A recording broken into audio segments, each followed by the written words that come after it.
Right, so hello and welcome back to Books and Things, and welcome to another video, and welcome to a book haul. Today I'm going to be telling you about some books that I've acquired recently.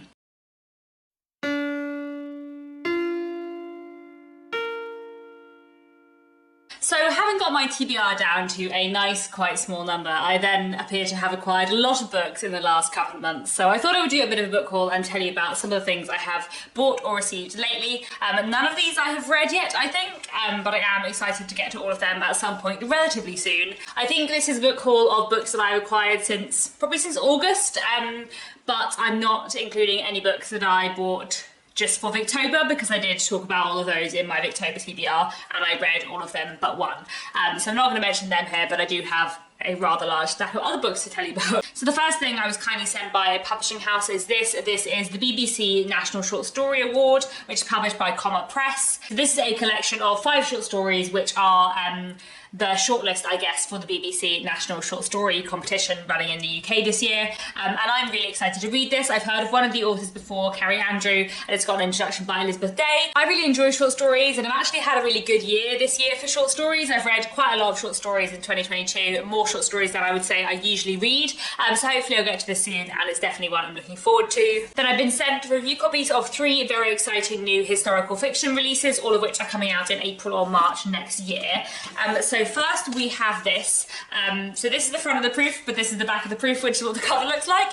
So it's No Life for a Lady by Hannah Dolby. So Violet Hamilton is a woman who knows her own mind, which in 1896 can make life a little complicated. So I believe this book is set in the Victorian period and is about a young woman who doesn't have any interest in getting married, but does have quite a lot of interest in solving the mystery of what happened to her mother many years ago. I think this is going to be fun and funny and heartwarming as well as serious, so I think this is going to be a really nice, fun read, and yeah, I feel like I want to read this really soon, but also I feel like I'm going to say that with every book on this list. Oh, and this one is being published by Head of Zeus, who have kindly sent me a copy. Then also coming in March, this time from Manila Press, we have The Walled Garden by Sarah Hardy. I'm very much enjoying this very beautiful proof. It says on the front, "No one survived the war unscathed, but even in the darkest days, seeds of hope can grow." So this novel, I believe, is set in the 1940s after the Second World War, and is kind of looking at like the aftermath and the effects of the Second World War. And we're following a woman whose husband has kind of come back from war and is struggling a lot, and also a new young vicar who kind of moves in nearby. This book is being published by Manila Press. I actually used to work at Manila Press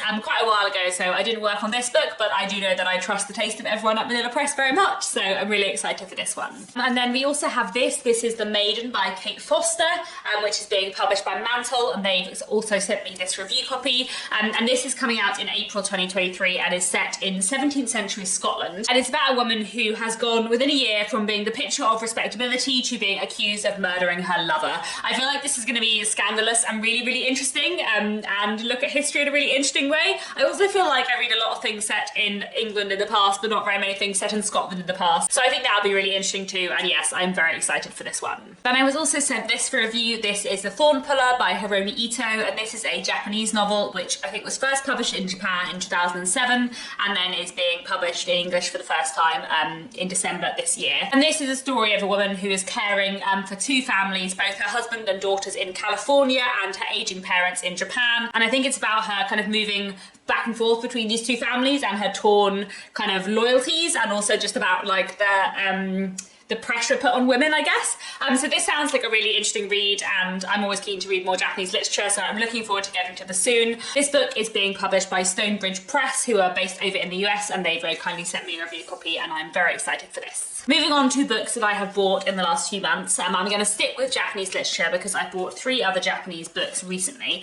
So one thing that I bought back in August was this. This is Dead End Memories by Banana Yoshimoto. This is Banana Yoshimoto's new book that's been translated into English for the first time this year, and this is, I believe, a collection of short stories. Banana Yoshimoto is one of my absolute favourite authors. I love her books very, very much. I've read a lot by her, lots of short stories, lots of novels, and I just think her writing is absolutely stunningly beautiful. So I'm very, very excited for this. It's a short story collection. I'm sure I will love it. I've loved everything that I've read by Banana Yoshimoto. Another Japanese author who I've read a few things by before is Mako Kawakami, and this is her book All the Lovers in the Night. I've read 2 books by Mako Kawakami before, one of which was Muzai Sandwich, which I love very, very, very, very much. And the other thing I've read by her is Heaven, which I read maybe earlier this year. Might have been the beginning of this year, might have been last year, and I liked Heaven, but not quite as much as Sandwich, but I'm excited for this one. So this book is apparently about a freelance proofreader in her 30s who's living alone and unable to form meaningful relationships. And I think it's about her life and how one interaction one day kind of changes things for her. I found this very funny when I read the blurb because I'm a freelance. Well, I'm not just a freelance proofreader, I'm a freelance editor of many varieties, but one of the things I do is proofread freelance. So I find it quite fun that this is about a freelance proofreader. And yeah, I really like Mako Kawakami, so I'm looking forward to this one very much. Then I also bought this. This is The Forest of Wool and Steel by Natsumi Ashita. I haven't read anything by this author before, but this has been vaguely on my radar for a while. I think it sounds like a really interesting book, and as you may be able to see from the piano thing on the cover, music is clearly a theme in this, which is a theme that I really enjoy in novels. This book is set in small town Japan and is about a boy and his kind of talent playing the piano, and how when he plays the piano he feels like he is transported to a forest. Whether the forest is going to be metaphorical or literal in the book, I don't know, but I feel like this sounds really good, and yes, I really like music and books, so I'm looking forward to reading this soon. There is a Japanese readathon being hosted later in November over on Twitter and Instagram. I'll link the details down below, but I think it's from the 21st to the 27th of November, and those 4 books are all relatively short, so I'm going to see if I can read 2 or 3, maybe even all of them in that week in November. Then I also recently bought this. This is Ahead of the Shadows by A.B. Kiaz, and this is the sequel to Into the Mouth of the Lion by the same author, which I read earlier this year and really enjoyed, so I'm looking forward to this one. And this book is kind of a dual narrative, partly following a boy called Bene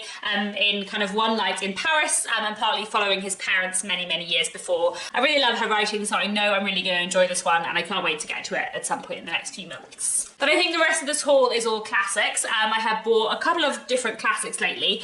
So one thing I got was this. This is a Persephone classic, Cheerful Weather for the Wedding by Julia Scratchy. I find it very hard to resist buying Persephone classics when I see them, because Persephone classics as a publisher just have such impeccable taste in books, and I've really enjoyed, I think, everything that I've read from Persephone classics. This was originally published in 1932 and is apparently about a young woman on the morning of her wedding realising that she's about to make a terrible mistake and what she's going to do about it, but apparently it's also very funny, so I feel like this will be an interesting read. It's very short, and yeah, I love Persephone classics, so I'm excited for this one. Then I also recently bought an Australian classic. This is We of the Never Never by Jeannie Gunn, and this is a book that was first published in 1908, and I didn't know very much about this, but it was recommended to me in the comments several times when I said that I was trying to read some more Australian classics, so I'm hoping that this will be a good one, as it comes very highly recommended from multiple people. I'm just going to go in without much knowledge, because that is usually how I like to go into classics, and yeah, I think this should be an interesting read. Then I also recently bought 2 modern classics from Kenya. This is The Promised Land by Grace Ogot, which was first published in 1966, and apparently is a story following one family kind of exploring the social tensions in rural Kenya. I think it should be an interesting read, and it's pretty short, as well as one of my goals for the year being to read some Australian classics. I also wanted to try and read some Kenyan classics this year, and I have read one, hence why I have recently bought some. I'm going to make a video in the next week or 2 talking about like my reading goals for the year and like how much I can complete my reading goals before the end of the year, which is probably not very, but I am hoping to read this definitely by the end of the year. And I'm also hoping to read before the end of the year this is Betrayal in the City by Francis Mbuga. This is a Kenyan play from 1967, and one that I'm excited to read. When I was kind of researching classics from Kenya, this came up a lot, and I have a meaning to read more plays as well, so I'm hoping that this will be an interesting one. And then the other thing I bought recently was this little stack of one book in 3. This is The Story of the Stone by Sao Shushen. I think I probably haven't said his name quite correctly. I did look it up, but I was slightly struggling with the pronunciation. Anyway, The Story of the Stone, also known as The Dream of the Red Chamber, is a very famous Chinese classic which was originally published in the second half of the 18th century. It's quite long, hence the 3 volumes, and it's been kind of on my radar for ages. I studied a bit of Chinese history at university, and it was one of those novels that kind of came up a lot when talking about Chinese history, especially as I did a bit of 18th century Chinese history. And I've been trying to read a few more Chinese classics this year. I have read a couple earlier on this year, but it's fallen slightly by the wayside, as most of my reading goals appear to have. So I would like to try and read at least 1 volume of The Story of the Stone by the end of the year. I doubt I'm going to read all 3 volumes by the end of the year, because, you know, it's already into November. But I have been meaning to read this for a while, so hopefully I will manage to get to it pretty soon. Apparently the story follows one family, a boy and his two cousins, and they're kind of changing fortunes, and yeah, I just think this will be a really interesting read. So there we have it. Those are all the books that I've acquired in the last few months. It has been quite a lot. My TBR is much more out of control than it was a few months ago, but you know, that's okay. We will deal with this. I am excited to read all of these books. So that's all for now. Do let me know down in the comments, have you read any of these books? What do you think of them? And that's all for now. Thanks so much for watching, and I'll be back very soon with another bookish video.